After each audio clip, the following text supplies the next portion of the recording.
Perception ఫేవర్గా సంపాదించాలన్నా ఒక ప్రభుత్వానికి మంచి పేరు రావాలంటే ఏ విధంగా వస్తుంది? ప్రజల సమస్యలు పరిష్కారం అయినప్పుడు. ప్రజల సమస్యల్ని నిర్భయంగా వివక్షరహితంగా ప్రభుత్వం దృష్టికి తీసుకురాగలిగిన మాధ్యమం మీడియా. కాబట్టి మిమ్మల్ని ఈ ప్రభుత్వం ఎప్పటికీ విస్మరించదు, నిర్లక్ష్యం కూడా చేయదని చెప్పేసి మనం చేస్తాను. మీ సమస్యలు ఈ ప్రభుత్వానికి అత్యంత ఇంపార్టెంట్ అనే విషయాన్ని కూడా ఈ సందర్భంగా తెలియజేస్తాను. మా ముఖ్యమంత్రి గారు కూడా INPR రివ్యూ మీటింగ్లో కానివ్వండి, సందర్భం వచ్చినప్పుడల్లా కూడా జర్నలిస్టుల సమస్యల్ని పరిష్కరిస్తానికి మీరు కృషి చేయాలి, వారికి ఎటువంటి సమస్యలు ఉన్నా కూడా మీరు స్పందించాలని చెప్పారు తప్పితే ఏ రోజు కూడా వేరుగా మాట్లాడలేదని చెప్పేసి మీదకి శివనిగా మనం చేస్తాను. మరి ఈరోజు అజయ్ గారు మాట్లాడుతూ మరి చాలా రాష్ట్రాల్లో సంక్షేమ కార్యక్రమాలు, ప్రత్యేకంగా జర్నలిస్టులకు సంబంధించి సంక్షేమ కార్యక్రమాలు చేస్తూ ఉన్నారు, మన రాష్ట్రంలో ఏమీ చేస్తలేదు అనే ఒక మాట మాట్లాడారు. కానీ నేను చెప్పదలుచుకుంది ఏమిటంటే, దేశంలో అన్ని రాష్ట్రాల కంటే కూడా సంక్షేమ కార్యక్రమం పెద్ద ఎత్తున చేస్తున్న ప్రభుత్వం ఈ కూటమి ప్రభుత్వం అని చెప్పేసి చెప్పక తప్పదని చెప్పేసి మీకు మనం చేస్తున్నాను. ప్రజలకు ఇచ్చే పెన్షన్స్ కానివ్వండి, ప్రజలకు ఇచ్చే సంక్షేమ కార్యక్రమాలు ఏదైతే ఉన్నాయో, ఉదాహరణకి ఒకటి మీకు తెలిసినవి అని నేను చెప్పక్కర్లేదు, కానీ సందర్భం వచ్చింది కాబట్టి చెప్పాలని భావిస్తా ఉన్నా నేను. అంటే ఇతర రాష్ట్రాలతో పోల్చారు కాబట్టి. మన రాష్ట్రం కంటే ఆర్థికంగా, వైశాల్యపరంగా అన్ని విధాలు కూడా బలమైన రాష్ట్రాలు ప్రజలకు ఇస్తున్న పెన్షన్ కేవలం 600 నుంచి 1000 రూపాయలు, ఒక్క తెలంగాణ తప్పితే. మహారాష్ట్ర తీసుకోండి, కర్ణాటక తీసుకోండి, ఉత్తరప్రదేశ్ తీసుకోండి, తమిళనాడు తీసుకోండి, ఏ రాష్ట్రాన్ని తీసుకోండి, మీరు మాట్లాడినప్పుడు మీ సమస్యని కూడా చెప్పారు. దాంట్లో ఏంటంటే ఇతర రాష్ట్రాలతో పోల్చారు కాబట్టి చెప్పాల్సిన బాధ్యత నాకు ఉంటుంది. కాబట్టి కొంచెం మీరు చెప్పిందంతా కూడా నేను విన్నాను. నేను చెప్పేది కూడా మీకు అవసరమైందే తీసుకోండి, అవసరం లేనిది పక్కన పడేసేయండి. కానీ నేను చెప్పాల్సిన బాధ్యత నాకు ఉందని చెప్పేసి మనం చేస్తాను. ఏ రాష్ట్రం కూడా ఇవ్వనంత పెన్షన్ సంవత్సరానికి 33,000 కోట్ల రూపాయలు ఇస్తుందని చెప్పేసి కూడా మీకు మనం చేస్తాను. కాకపోతే మరి జర్నలిస్టులకు సంబంధించిన ఏదైతే సమస్యలు ఉన్నాయో మరి వాటిని పరిష్కరించాల్సిన బాధ్యత ప్రభుత్వం మీద ఉంది. తప్పకుండా వాటిని కొన్ని ఆర్థిక సమస్యల మూలంగా కొన్ని నిర్ణయాలు వెంటనే తీసుకోలేకపోతున్నామో, కానీ బట్ ఈ ప్రభుత్వం, కూటమి ప్రభుత్వం ఎప్పుడూ కూడా అనుకూలంగానే ఉంటుందని చెప్పేసి మీకు సవినయంగా తెలియజేస్తామని చెప్పారు. జర్నలిస్ట్కి రాజకీయ అభిప్రాయం ఏముండదు, ఓటు వేసేటప్పుడు మాత్రమే రాజకీయ అభిప్రాయం ఉంటుందని చెప్పేసి, అది ఎంతవరకు సబబో ఎంతవరకు వాస్తవమో ఆంజనేయ గారికి, వెంకట్రావు గారి విచక్షణకి నేను వదిలేస్తున్నా అని చెప్పేసుకొని మనం చేస్తాను. నేను ఇప్పుడు సమస్య ఏంటంటే, ఈ సోషల్ మీడియా, యూట్యూబ్ ఇవన్నీ కూడా వచ్చిన తర్వాత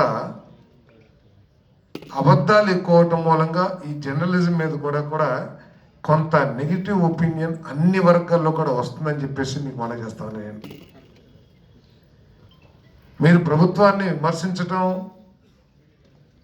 క్షేత్రస్థాయిలో జరుగుతున్న సమస్యల్ని తీసుకురావటం, వీటన్నిటికీ ప్రభుత్వానికి ఎటువంటి అభ్యంతరం లేదు, వాటిని ఆహ్వానిస్తాం కూడా. ఇప్పుడు ఎక్కడో ఈరోజు రాష్ట్రంలో ప్రతిపక్షం అసెంబ్లీలో లేకపోయినా కూడా మీరు ఏదైతే వార్తలు అందిస్తూ ఉన్నారో, నెగిటివ్ కానివ్వండి లేకపోతే సమస్యలు కానివ్వండి, వాటన్నిటినీ కూడా మేము స్వీకరిస్తున్నాం, ఆహ్వానిస్తున్నాం కూడా. వాటి మీద ముఖ్యమంత్రి గారు కానీ, సంబంధిత మంత్రులు కానీ, అధికారులు కానీ వాళ్ళందరూ కూడా స్పందించి చర్యలు తీసుకోవడానికి ప్రయత్నం చేస్తామని చెప్పేసుకొని ఈ సందర్భంగా తెలియజేస్తాను నేను. కాకపోతే ప్రభుత్వాన్ని కించపరచాలి, లేకపోతే ప్రభుత్వం మీద నెగిటివ్ అభిప్రాయాన్ని కలగజేయాలి అని కేవలం ఒక అభిప్రాయం ప్రీ ఫిక్స్డ్ అభిప్రాయంతో ఏదైతే కొన్ని వార్తలు వస్తున్నాయో వాటి మూలంగా చాలా ఇబ్బందికర పరిస్థితులు వస్తున్నాయని చెప్పేసి కూడా మనం చేస్తాను. అటువంటి ఫేక్ న్యూస్ మూలంగా అటువంటి అబద్ధాలు ఏదైతే ఉన్నాయో, ఇందాక చెప్పారు ఏదో ప్రైవసీ యాక్ట్ అనేది మన ఆంజనేయ గారు చెప్పారు, అధికారులు దాడులు చేస్తున్నారని చెప్పేసి. సో ఇంటర్ప్రిటేషను ఎప్పుడైతే ఫేక్ న్యూస్ వస్తుందో, ఫేక్ న్యూస్ వాస్తవ న్యూస్ని అధిగమించి ఫేక్ న్యూస్లే ఎక్కువ వస్తున్నాయి అనే అభిప్రాయాన్ని కలగజేసి ఇటువంటి చర్యలు తీసుకుంటానికి కూడా మరి అవకాశం కలుగుతుందేమో మీలాంటి పెద్దలందరూ కూడా ఆలోచించాలని చెప్పేసి మనం చేస్తాను. ఇటువంటి ఫేక్ న్యూస్ మీద ఎటువంటి చర్యలు తీసుకోవాలి, ఏ విధంగా జర్నలిస్ట్ సోదరుల్లో ఎటువంటి చర్చ జరగాలి, ఫేక్ న్యూస్ అనేది వాస్తవమైతే ఎటువంటి చర్యలు తీసుకోవాలి, దాని మీద కూడా జర్నలిస్ట్ సోదరులందరూ కూడా ఆలోచించాలని చెప్పేసి నేను వ్యక్తిగతంగా కోరుతున్నానని చెప్పేసి మీ అందరికీ శరణిగా మనం చేస్తాను నేను. మరి ఇకపోతే మరి చాలా సమస్యలు చెప్పారు, ఇందాక చెప్పారు, కానీ ఏదో మంత్రి గారికి నా సొద వినిపిస్తుందా అని చెప్పి సొద కాదు, అది నా బాధ్యత. ఏదైతే మీరు చెప్పారో వాటన్నిటి మీద కూడా స్పందించాల్సిన బాధ్యత ఉంది. సంబంధిత అధికారులతో చర్చించి తగు చర్యలు తీసుకోవాల్సిన అవసరం ఉంది. కొన్ని విషయాల మీద ముఖ్యమంత్రి గారి సమయం తీసుకుని వెళ్ళి చర్చించి మరి మీ అభిప్రాయాల్ని వారికి చేరవేసి వాటి మీద ఒక పరిష్కారాన్ని కూడా కనుగొనాల్సిన బాధ్యత ఉందని చెప్పేసి నేను మీ అందరికీ మనవి చేస్తాను. మరి మీరు చెప్పిన మాటల్లోనే మరి గత 2014-19 మధ్యలో ఉన్న చంద్రబాబు నాయుడు గారి ప్రభుత్వం, తెలుగుదేశం ప్రభుత్వం మీకు అనుకూలంగానే వ్యవహరించిందని చెప్పేసి మీ మాటల్లోనే చాలా వరకు తెలిసింది. అదే యాటిట్యూడ్ని ఇప్పుడు కూడా కొనసాగిస్తామని చెప్పేసి నేను మనవి చేస్తాను. స్కూల్స్లో సీట్లు తప్పకుండా మరి ఆయా కలెక్టర్స్, కొంతమంది మిత్రులు కూడా నా దృష్టికి తీసుకొచ్చారు. ఆయా కలెక్టర్స్ అక్కడికక్కడ లోకల్గా ఆర్డర్స్ ఇచ్చి స్కూల్స్లో చేర్పిస్తున్నారని చెప్పేసి మీరే నా దృష్టికి తీసుకొచ్చారు. దీన్ని రాష్ట్ర వ్యాప్తంగా, ఎందుకంటే మన తల్లికి వందనం పేరు మీద కానీ ఈ ఏదైతే ఎడ్యుకేషన్ ఫీజు స్కీమ్స్ ఉన్నాయో వాటి ద్వారా మీరు కూడా అర్హులే కాబట్టి మరి అటువంటి స్కీమ్స్ ఉన్నాయి కాబట్టి ప్రత్యేకంగా ఏ విధంగా కావాలో మీతో ఒకసారి చర్చించి నేను సంబంధిత హ్యూమన్ రిసోర్సెస్ మినిస్టర్ గారికి, ఎడ్యుకేషన్ మినిస్టర్ గారి దృష్టికి కూడా తీసుకెళ్తాను. మరి తప్పకుండా ఇంకా క్షుణ్ణంగా ఏమిటి ఇప్పుడు, ఎందుకంటే తల్లికి వందనం ఏదైతే ఇస్తున్నారో 15,000 రూపాయలు ఎంతమంది చదువుకుంటే అంతమందికి ఇచ్చే స్కీమ్ ఉంది కాబట్టి దాంట్లో మీరు ఏ విధంగా అనర్హులవుతారో లేకపోతే ఇంకా ఏ విధంగా దీన్ని మెరుగుపరచాలో తప్పకుండా మీతో చర్చించి, అధికారులతో చర్చించి మరి తగు ఉత్తర్వులు ఇవ్వడానికి నేను ప్రయత్నం చేస్తానని చెప్పేసి కూడా మీకు తెలియజేస్తాను. అదేవిధంగా ఆరోగ్య బీమా మరి ఇంతకు ముందు కూడా ఉండింది, దాన్ని తప్పకుండా కొనసాగిస్తామని చెప్పేసి నేను మనవి చేస్తామన్నా. నేను మరి ఆరోగ్య బీమా ఏదైతే గ్యాప్ వస్తుందని చెప్పారు, అంటే మార్చికి ఆ స్కీమ్ అయిపోతే, ఆ పాలసీ అయిపోతే మళ్ళీ కొత్త పాలసీ తీసుకునే లోపల కొంత ఆలస్యం వస్తుందని చెప్పారు. తప్పకుండా దానివల్ల ఏదైతే ఆశించామో, ఏ లక్ష్యం అయితే ఆశించామో ఆ లక్ష్యాన్ని నెరవేరదు కాబట్టి తప్పకోకుండా గ్యాప్ రాకోకుండా నేను చూస్తానని చెప్పేసి సభాముఖంగా నేను మీ అందరికీ హామీ ఇస్తుందని చెప్పేసి మనం చేస్తాను. అదొక కంటిన్యూస్ ప్రాసెస్గా ఏదైతే బీమా సౌకర్యం ఉందో ఆ సౌకర్యాన్ని ఎక్కడ మధ్యలో గ్యాప్ రాకోకుండా కంటిన్యూగా మీకు ఆ పాలసీ మీకు లభించేటట్లు చేస్తానని చెప్పేసి కూడా నేను మనవి చేస్తాను. ఈ హెల్త్ చెకప్ ఇది సాధ్యమని చెప్పేసి నేను భావిస్తా ఉన్నాను. నేను ఐఎంఏతో ఇండియన్ మెడికల్ అసోసియేషన్ ఏదైతే ఉందో వారితో చర్చించి కానీ లేకపోతే కొన్ని పెద్ద హాస్పిటల్స్ ఏదైతే ఉన్నాయో ఐఎన్పిఆర్ తరఫున చర్చించి దీన్ని ఏ విధంగా మనం తీసుకువెళ్ళొచ్చో ఇది చేయాల్సిన అవసరం ఉంది. తప్పకుండా చేస్తానికి నేను కృషి చేస్తానని చెప్పేసి మనం చేస్తాను. దానికి కూడా వెంటనే అధికారులతో మాట్లాడి ఐఎంఏతో డిస్కస్ చేసి ఏ విధంగా చేయొచ్చు, హాస్పిటల్స్ని ఏ విధంగా దీంట్లో ఇన్వాల్వ్ చేసి ప్రభుత్వం తరఫున ఎటువంటి ఆర్థిక భారం భరించాల్సి వస్తుంది హాస్పిటల్స్తోనూ, అదేవిధంగా ఐఎంఏతో కూడా చర్చించి ఇది ఆచరణలో పెట్టడానికి నేను తప్పకుండా కృషి చేస్తానని చెప్పేసి కూడా నేను మనవి చేస్తాను. అదేవిధంగా జర్నలిస్టులు చనిపోతే వెల్ఫేర్ ఫండ్ ఏదైతే ఉందో ఆ వెల్ఫేర్ ఫండ్ కూడా ఉంది. దాని మీద వడ్డీ పూర్తిగా సరిపోయిందని చెప్పేసి నేను భావించట్లేదు. అవసరమైతే ఈ జర్నలిస్ట్ వెల్ఫేర్ ఫండ్ ఏదైతే ఉందో దాన్ని ఏ విధంగా పెంచాలి, ఇంకా ఏదైనా డొనేషన్స్ తీసుకున్నా, లేకపోతే యాజమాన్యాన్ని కోరా, లేకపోతే పబ్లిక్లో నుంచి ఈ ఫండ్ కోసం, ఎందుకంటే రకరకాల ఫండ్స్ కలెక్షన్ కోసం రకరకాల మార్గాలు అవలంబిస్తూ ఉంటుంది ప్రభుత్వం కానీ ప్రైవేట్ ఆర్గనైజేషన్స్ కానీ. నేను ఐఎన్పిఆర్ మినిస్టర్గా ఈ జర్నలిస్ట్ వెల్ఫేర్ ఫండ్ ఏదైతే ఉందో తప్పకుండా నేను ఐఎన్పిఆర్ మినిస్టర్గా ఉండగానే దీన్ని ఏ విధంగా పెంచాలో ఆలోచించి తప్పకుండా పెంచిస్తానని చెప్పేసి కూడా మనం చేస్తాను. ఆ ఫలాలు మీకు అందేటిట్లో వెంటనే ఒక కార్యాచరణ కూడా చేస్తానని చెప్పేసి మీ అందరికీ కూడా నేను మనవి చేస్తూ, మరి ఐఎన్పిఆర్ మినిస్టర్గా మీ ఫండ్కి నేను 5 లక్షల రూపాయలు కూడా ఇస్తానని చెప్పేసి సభాముఖంగా మీకు తెలియజేస్తాను. అదేవిధంగా హౌస్ సైట్స్, ఇది చాలా పెద్ద సమస్య అని అనలేం, కానీ చాలా పెద్ద డిమాండ్, కానీ అందరూ కోరుకున్నది. కానీ తప్పుకోకుండా ఇప్పుడు ప్రభుత్వం కూడా రూరల్ ఏరియాస్లో 2 సెంట్లు, అదేవిధంగా అర్బన్ ఏరియాలో 2 సెంట్లు, రూరల్ ఏరియాస్లో 3 సెంట్లు ఇవ్వాలని చాలా పట్టుదలతో ఈ ప్రభుత్వం ఉంది. సో దాంట్లో మనల్ని ఎంతో చేర్చకూడదు అనేది ఆలోచించాల్సిన అవసరం ఉంది. మరి మీరు ఏమన్నా ప్రత్యేకంగా కోరుకుంటున్నారా? ప్రత్యేకమైన కాలేజ్, సరే అమరావతి వరకు లేదా అర్బన్ ఏరియాస్లో ఏదైతే ఉంటుందో దాన్ని కూడా సపరేట్గా చూద్దాం. కానీ అర్బన్ ఏరియాస్లో కూడా ప్రభుత్వం హౌసింగ్ స్కీమ్ చేస్తుంది కాబట్టి దాంట్లో మిమ్మల్ని ఇంక్లూడ్ చేస్తానికి ఉన్న సమస్య ఏమిటో మరి ఆలోచించాలి. తప్పకుండా మీలో ఒక 10 మందితో కూర్చుని మా హౌసింగ్ డిపార్ట్మెంట్ అధికారులతో కూడా మాట్లాడి ప్రభుత్వం ఏదైతే ఆలోచన చేస్తుందో అందరికీ హౌస్ సైట్స్ అండ్ హౌసెస్ అని ఏదైతే ఆలోచిస్తుందో దాంట్లో మిమ్మల్ని ఏ విధంగా చేయొచ్చు, దానికి అభ్యంతరం ఉంటుందా అంజలి గారు? ఉండదు కదా? ఓకే, ఉండదు. కాబట్టి తప్పకుండా ముఖ్యమంత్రి గారితో నేను మాట్లాడైనా సరే లోకేష్ గారితో చర్చించి మా స్కీమ్స్లో హౌసింగ్ స్కీమ్ ఏదైతే ఉందో 3 సెంట్లు 2 సెంట్లు దాంట్లో మిమ్మల్ని తప్పకుండా మీకు కూడా లబ్ధి చేకూరే విధంగా నేను ప్రయత్నం చేస్తానని చెప్పేసి నేను ఈ సందర్భంగా తెలియజేస్తాను. ఇప్పటివరకు ఏదైతే జీవోలు ఇచ్చారో ఇంతకుముందు, మరి ఇక్కడ నున్న దగ్గర విజయవాడ కృష్ణా జిల్లా అసోసియేషన్కి, అదేవిధంగా మీకు ఏదైతే ఇచ్చారో ఆ జీవోని ఇప్పటికే నేను రెవెన్యూ డిపార్ట్మెంట్కి, రెవెన్యూ మినిస్టర్ గారికి పంపించడం కూడా జరిగింది. ఇంతకుముందు జీవోలు ఇచ్చాము, దీని మీద రెవెన్యూ డిపార్ట్మెంట్ అభిప్రాయం ఏంటో తెలియజేస్తుందిగా నేను ఇప్పటికే వారికి లెటర్ కూడా రాయటం జరిగింది.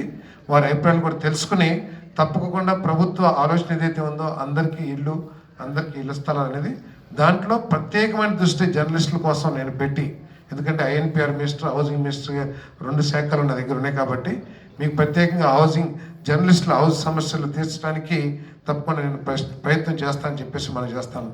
ఈ సందర్భంగా మీరందరూ కూడా ఆలోచించాల్సింది ఏంటంటే తెలుగుదేశం పార్టీ ఎప్పుడూ కూడా జర్నలిస్ట్కి ఇళ్ల స్థలాల విషయంలో కానివ్వండి, లేదు తక్కువ ధరతో సబ్సిడైజ్డ్ ప్రైజెస్ మీద ఈ గృహవసతి కల్పించడంలో కానీ ఎప్పుడు వ్యతిరేకంగా లేదని చెప్పేసి మీకు మనం చేస్తాను. గతంలో జీవోలు ఇచ్చిన, లేదు టిట్కోలో మీకు ఇల్లు శాంక్షన్ చేస్తానికి 100 కోట్ల రూపాయలని ఐఎన్పిఆర్ డిపార్ట్మెంట్కి ట్రాన్స్ఫర్ చేసిన, లేదు హ్యాపీనెస్ట్లో మీకు సబ్సిడైజ్డ్ ప్రైజెస్తో ఇల్లు కేటాయించాలని నిర్ణయం తీసుకున్నా, అదంతా కూడా జర్నలిస్టు సోదరులకి తోడుగా ఉండాలనే ఆలోచనతో నేను చెప్పేసి కూడా మనం చేస్తాను. అదే ఆలోచనని మరి ఇప్పుడు కూడా కొనసాగిస్తూ మీకు ఏ విధంగా ఈ సమస్య తీర్చాలో నేను తప్పకుండా కృషి చేస్తానని చెప్పేసి మనం చేస్తాను. దీని మీద ఇప్పటికే నేను ముఖ్యమంత్రి గారితోనూ మరి పెద్దలతో కూడా చర్చించడం జరిగింది. వారు కూడా పూర్తిగా సానుకూలంగా ఉన్నారు. కాకపోతే రాష్ట్ర ఆర్థిక పరిస్థితి నేను మీకు చెప్పాల్సిన అవసరం లేదు, మీ అందరూ కూడా తెలిసిందే. ఇందాక అన్నారు వాళ్ళకి చాలా తక్కువ ధరలకి ఇండస్ట్రీస్కి ఇస్తున్నారు అది అని చెప్పేసి అభిప్రాయం చాలామంది ఉండొచ్చు. కానీ అది ఒక పాలసీ ప్రకారం ఈ రాష్ట్ర ఆదాయాన్ని ఏ విధంగా పెంచాలనే ఆలోచనలో భాగంగా, అంతేకాకుండా ఏదైతే ప్రైమ్ మా ముఖ్యమంత్రి గారి ఆలోచన ఉందో 20 లక్షల ఉద్యోగాలు కల్పించాలనే లక్ష్యంతో ఏ విధంగా అయితే పనిచేస్తున్నారో, అదేవిధంగా రాష్ట్రాన్ని ఇండస్ట్రీస్లో కానీ లేదా సాఫ్ట్వేర్లో కానీ నెంబర్ 1గా చేయాలని ఏదైతే లోకేష్ గారు, పవన్ కళ్యాణ్ గారు, చంద్రబాబు గారు ఆలోచిస్తున్నారో దాంట్లో భాగంగా, పాలసీలో భాగంగా తక్కువ ధరకి ల్యాండ్స్ ఇవ్వటం కానీ, ధరకి ఇవ్వటం కానీ, లేదా లీజ్కి ఇవ్వటం కానీ జరుగుతుందని చెప్పేసి నేను మీ అందరికీ శ్రేణిగా మనవి చేస్తాను. అంతేకాని వేరే ఉద్దేశం కాదు, మీకు ఇవ్వకూడదు అనే ఆలోచన ఏమి లేదని చెప్పేసి మనం చేస్తాను. మరి ముఖ్యమంత్రి గారు 3 సెంట్లు 2 సెంట్లు ఇవ్వాలంటే వాటికి ఇచ్చిన భూమి కంటే కొన్ని వందల వేల ఎకరాలు అవసరం అవుతుంది. దానికి కూడా ఇవ్వాలని చెప్పేసి ఈ ప్రభుత్వం ఆలోచన చేస్తుంది. కాబట్టి ఏదైతే ఇండస్ట్రీస్కి, సాఫ్ట్వేర్కి, గూగుల్ ఏదైతే రాష్ట్ర పారిశ్రామిక ముఖ చిత్రాన్ని మార్చగలిగిన సంస్థలు ఉన్నాయో వాటికి ఇవ్వటాన్ని కొంచెం నెగిటివ్గా ఆలోచిస్తే అది కరెక్ట్ కాదేమో అనేది నా అభిప్రాయం. దానికంటే వాటికి ఇచ్చే భూముల కంటే కూడా ఎక్కువ భూముల్ని ఈ 2 సెంట్లు 3 సెంట్లు పేదవాళ్ళకి ఇవ్వాలని కూడా ఈ ప్రభుత్వం ఆలోచిస్తుందని చెప్పేసి మనం చేస్తాను. తప్పకోకుండా ఏ విధంగా చేయాలో మీ అందరితో చర్చించి దానికి కూడా పరిష్కారం తీసుకుంటామని చెప్పేసి మీ అందరికీ మనవి చేస్తూ, మరి మీ అందరి సపోర్ట్ మా ప్రభుత్వానికి కావాలి అనేది మా విధానం అని చెప్పేసి కూడా మీకు మనవి చేస్తాను. ఏదైతే జర్నలిజం, సేవ్ జర్నలిజం చెప్పారు మన అంజలి గారు, ఏంటి సేవ్ జర్నలిజం, ప్రొటెక్ట్ జర్నలిజం, అది ఇప్పుడు ఇమ్మీడియట్గా అవసరం కూడా ఉందని చెప్పేసి మనం చేస్తాను. ఎందుకంటే పబ్లిక్ లైఫ్లో ఉన్న మేము చాలా చూస్తూ ఉంటాం. మేము మొట్టమొదటిగా రాజకీయాల్లోకి వచ్చినప్పుడు విలేకరులకు ఎటువంటి గౌరవం ఉండేది, విలేకరులు ఏ విధంగా మా పట్ల వ్యవహరించేవాళ్ళు, లేదా విలేకరులు ఏ విధంగా వార్తల్ని రాసేవాళ్ళు, రాసే ముందు దాని మీద నిజాలు తెలుసుకుంటానికి ఏ విధంగా ప్రయత్నం చేసేవాళ్ళు. రాసేది జర్నలిస్ట్ యొక్క ఇష్టం, దాంట్లో మేము చెప్పినట్టు రాయాలనేది మా భావన కాదు. కాబట్టి ముందు రాసే ముందు ఏ విధంగా తెలుసుకునేది మేము కొత్తగా రాజకీయాల్లోకి వచ్చినప్పుడు ఉన్న పరిస్థితికి, పద్ధతికి, ఈరోజు వార్తలు రాస్తున్న విధానానికి కానివ్వండి, లేకపోతే ఏది పడితే అది రాయటానికి, దాంట్లో 25% అబద్ధాలు, ఫేక్ న్యూస్ ఉండొచ్చు. కానీ ఆ ఫేక్ న్యూసే ఎక్కువగా వాస్తవాల కంటే కూడా, నిజాల కంటే కూడా ఎక్కువగా అవుతాం. అంతేకాకుండా వ్యక్తిగతంగా టార్గెట్ చేయటం, లేకపోతే మనకు ఉన్న రాజకీయ అఫిలియేషన్ కానివ్వండి, పార్టీల అఫిలియేషన్ కానివ్వండి, దాన్ని దృష్టిలో పెట్టుకుని ప్రభుత్వ ప్రెస్టేజ్ని దిగదార్చడానికి ప్రయత్నం చేయడం కానీ ఇవన్నీ కూడా మనం చూస్తూ ఉన్నాం. నేను మాట్లాడితే మీరందరూ ఒకటి, నేను ఒక్కనే ఒకటి, కాబట్టి ఇక్కడ మీ అందరూ నన్ను వ్యతిరేకంగా చూడొచ్చు లేదా ఆలోచించవచ్చు. కానీ ఈ వాస్తవాలు ఇవన్నీ కూడా మీరు ఆలోచించాలి. సో సేవ్ జర్నలిజం, ప్రొటెక్ట్ జర్నలిజంలో భాగంగా మీరు వీటి మీద కూడా చర్చించాలని చెప్పేసి మీ అందరికీ సెవెన్గా మనం చేస్తాం. రాయండి. ఈ ప్రభుత్వం మాకు ఐఎన్పిఆర్ మినిస్టర్గా లోకేష్ గారు చెప్పింది కానీ, చంద్రబాబు గారు చెప్పింది కానీ, ఇప్పుడున్న మాటల్లో పవన్ కళ్యాణ్ గారు చెప్పింది కానీ, మనం ప్రభుత్వం మీద వచ్చే విమర్శల్ని, క్షేత్రస్థాయిలో జరుగుతున్న ప్రభుత్వ పరంగా జరుగుతున్న తప్పుల్ని, క్షేత్రస్థాయిలో ప్రజలు ఎదుర్కొంటున్న సమస్యల్ని మనం ఎప్పుడూ ఆహ్వానించాల్సిందే, ఆహ్వానిస్తాం కూడా. కానీ ఉద్దేశపూర్వకంగా ఆపాదించే వార్తలు ఏదైతే ఉంటాయో, ఫేక్ న్యూస్ ఏదైతే ఉంటాయో, ఏదో ఉద్దేశపూర్వకంగా కించపరచడం కానీ, ప్రభుత్వ ప్రతిష్టని దిగజార్చడానికి ప్రయత్నం చేస్తాం, దాన్ని సహించలేము అనేది ఒక అభిప్రాయం చెప్పేసి కూడా మీకు మనం చేస్తాను. అందుకనే ఈ ఫేక్ న్యూస్ని ఏ విధంగా అరికట్టాలని ఒక గ్రూప్ ఆఫ్ మినిస్టర్స్తో ఒక కమిటీ కూడా ఏర్పాటు చేశామని చెప్పేసి మనం చేస్తాను. ఇప్పటికే 2 సార్లు చర్చించడం కూడా జరిగింది. దేశంలోనే కాదు, ప్రపంచవ్యాప్తంగా ఈ ఫేక్ న్యూస్ని అరికట్టడానికి ఎటువంటి పాలసీస్ అవలంబిస్తున్నారో, అదేవిధంగా ఈ సోషల్ మీడియా లేకపోతే ఇవన్నీ కూడా ఒక ఏజ్ వరకు అందుబాటుకు రాకుండా ఏ విధంగా చేయాలి. సో మొత్తం మీద దీనికి ఒక గ్రూప్ ఆఫ్ మినిస్టర్స్ కూడా వేశారు. అవసరమైతే అంటే జర్నలిస్ట్కి సంబంధించింది కాదు కానీ సోషల్ మీడియాకి సంబంధించి దాంట్లో మీ అభిప్రాయాలు కూడా తీసుకుంటానికి ప్రయత్నం చేస్తామని చెప్పేసి కూడా మనం చేస్తూ, మరి కార్యక్రమంలో పాల్పంచుకునే అవకాశం కల్పించిన పెద్దలందరికీ ధన్యవాదాలు తెలియజేస్తూ, మీలో ఒకడిగా వీటిని పరిష్కరించడానికి మీరు ఏదైతే సమస్యల దృష్టి తీసుకొచ్చారో వాటిని పరిష్కరించడానికి ప్రభుత్వం తరపు నుంచి సానుకూలంగా స్పందించడానికి నా వంతు నేను కృషి చేస్తానని చెప్పేసి మనం చేస్తూ సెలవు తీసుకుంటాను. ఉద్దేశం అంటే మీరు ఇంకా చాలా చెప్పారు, అవన్నీ కూడా తప్పకుండా పరిగణలో తీసుకుని మీరు ఇచ్చిన ఏదైతే రిప్రజెంటేషన్ ఇచ్చారో దాని మీద నేను డిపార్ట్మెంట్ నుంచి నోట్స్ తెప్పించుకుని ముఖ్యమంత్రి గారికి కూడా ఫార్వర్డ్ చేస్తానని చెప్పేసి కూడా తెలియజేస్తాను.